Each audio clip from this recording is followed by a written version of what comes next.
Welcome back, guys. Here we go. Quick carburetor. It's not on all the way. Second time off.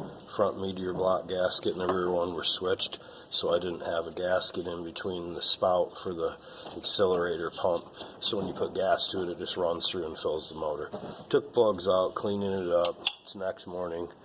I rebuilt my motorcycle carburetors, everything else yesterday, mowed the lawn. Long story short, I'm hooking it all up. We're going to put it all in here and we'll get it all done. And we'll make a video about it. And I got to charge my phone. It's going to die any second. I at least wanted to post a video of what I'm going to do today. And I'll post you guys an update of once this thing's running with this carburetor on here, if the carburetor seems to run it okay. The carb hasn't ran in 20 years. So it's a fresh rebuild from Holley.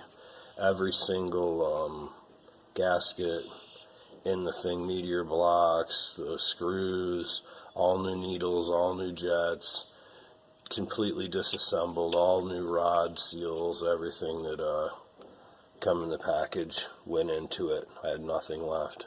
So we'll see how this goes.